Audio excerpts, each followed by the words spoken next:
New Zealand की one day team में Kane Williamson ना हो तो कहते हैं कि ऐसा समोसा जिसमें आलू नहीं। बट इस न्यूजीलैंड की टीम में जो भारत में वनडे सीरीज खेल रही है उसमें सेंटनर भी नहीं है, उसमें मैट हेनरी भी नहीं है, उसमें चैपमैन भी नहीं है, उसमें फर्गूसन भी नहीं है और उसमें रचन रविंद्रा भी नहीं है। ये 5-6 वो नाम हैं जो कि न्यूजीलैंड की वनडे टीम का हमेशा आप कह सकते हैं झुरमट है उनके माथे का।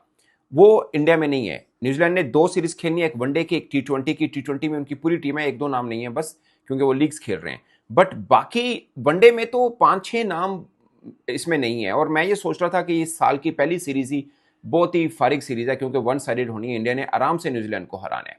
मगर आज राजकोट के मैदान में भारत के साथ न्यूजीलैंड ने इतनी आसानी से जीत लेनी थी, शायद किसी के गुमान में नहीं है, क्योंकि ये न्यूजीलैंड की बीसी लेवल की टीम है। एग्जैक्टली वैसी ही टीम जैसी टीम वो पाकिस्तान में मुसलसल भेजते रहे हैं। हम लोग भी इनके साथ मैचेस हारते रहे हैं, हमारा खैर मतलब कई बार बीसी लेवल की टीम आके हमें हराती रही है।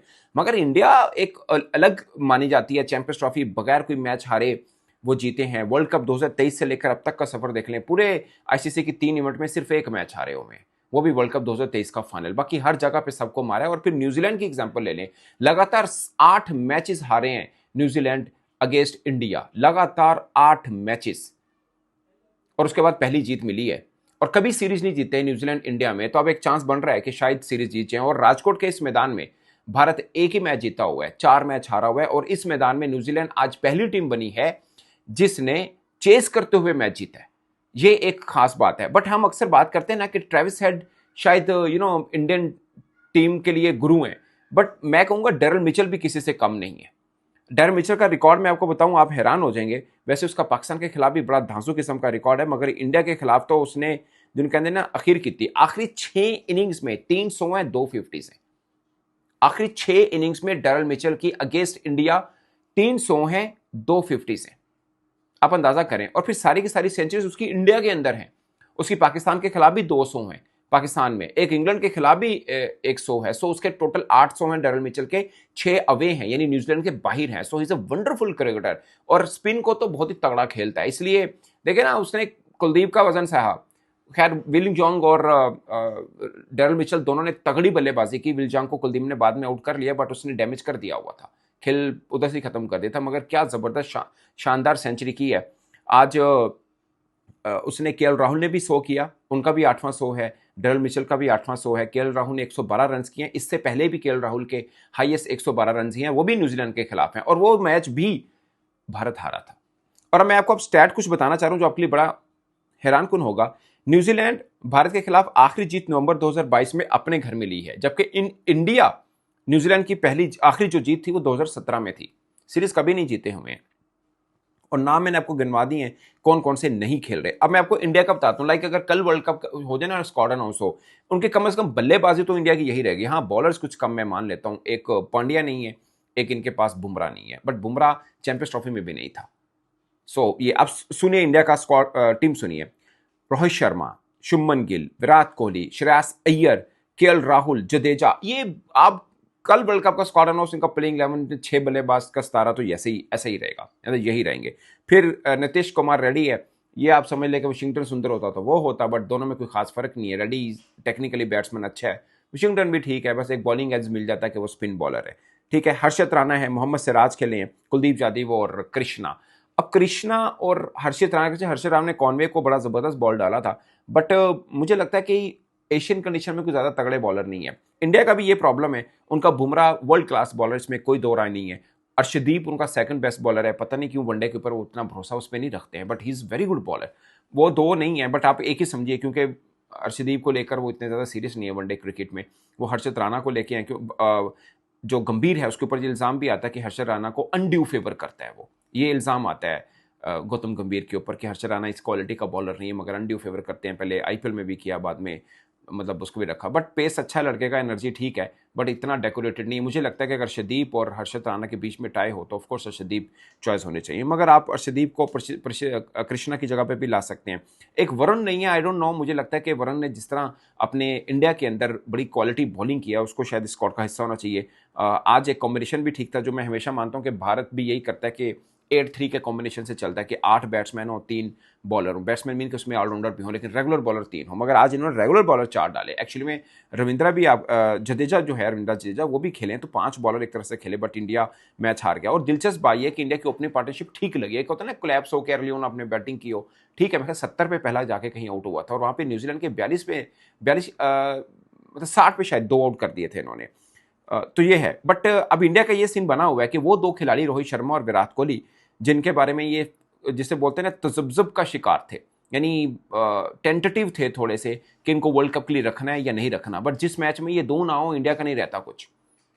हालांकि मुझे इनकी टीम में श्रेयस अय्यर बड़े पसंद हैं, आज उन्होंने भी रन नहीं किए, बट ये है अगर केएल राहुल ने 100 किया और बाई चांस ऐसा कि 200 उसके न्यूजीलैंड के खिलाफ है, दोनों वो इंडिया मैच हारा हुआ है। बट पॉइंट इज कि जिसमें रोहित शर्मा और विराट कोहली खड़े होते हैं वो मैच को साइड पे लगा देते हैं। ये फर्क है वर्ल्ड क्लास प्लेयर का।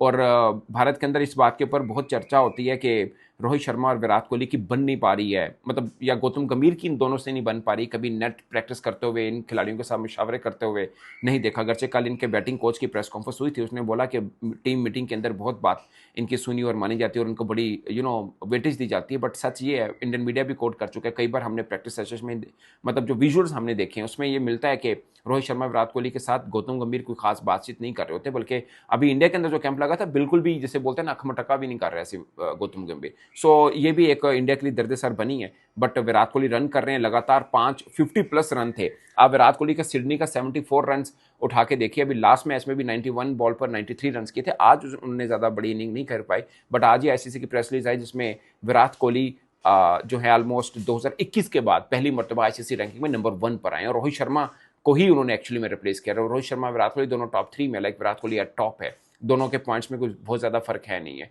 सो ये 2 डेकोरेटेड प्लेयर हैं जिनके ऊपर थोड़ा शक भी रहा है भारत में कि ये वर्ल्ड कप खेलेंगे या नहीं खेलेंगे, बट सच्चाई ये है कि दोनों बल्लेबाज चलेंगे तो भारत की चलती है।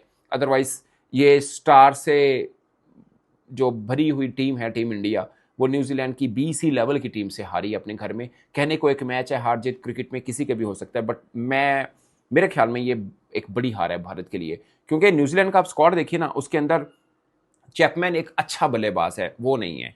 अब देखिए फर्गसन अगरचे रेगुलर नहीं वनडे में खेलता, वैसे उसको थोड़ा मोहतात अंदाज से यूज करते हैं, बट मेन बॉलर वो नहीं है। रविंद्रा नहीं है, रचन रविंद्रा बैटिंग करता है साथ बॉलिंग करता है और मेन पिलर है न्यूजीलैंड की टीम का। सेंटनर मतलब उससे ऐसा लेफ्ट आर्म स्पिनर कौन है वर्ल्ड में, वो नहीं इसमें खेल रहा। बेन सीयर्स जो है उनके रेगुलर। मैट हेनरी वो बॉलर है जिसके बारे में फखर जमान ने, मैंने उनका इंटरव्यू किया था, उन्होंने बोला था मुझे सबसे तगड़ा और मुश्किल बॉलर मैट हेनरी लगता है, वो बहुत तगड़ा बॉलर है, उसके बारे में लोग कम बात करते हैं। वो नहीं है। केन विलियमसन नहीं है। ऐसी टीम जिसमें 3 रेगुलर उनके बल्लेबाज वो ना हो, उनके रेगुलर बॉलर्स ना हो, उसके बगैर पहुंची है। आप यकीन मानिए जब न्यूजीलैंड की टीम अनाउंस हुई तो मैं हैरान था, मैंने कहा ये न्यूजीलैंड इस तरह की टीम पाकिस्तान के लिए अनाउंस करता है, इंडिया के लिए कब से करने लग पड़ा। और फिर साल की ये पहली सीरीज है किसी भी वर्ल्ड क्रिकेट में, इंडिया और ये न्यूजीलैंड की साल की 2026 की पहली सीरीज चल रही है। पहला मैच भारत जीता था आराम से और दूसरा मैच अब न्यूजीलैंड आराम से जीता। बट पॉइंट ये है कि इस टीम से हारना मुझे लगता है कि भारत का बनता नहीं था। और आप ये भी नहीं कह सकते कि एक बुमराह नहीं है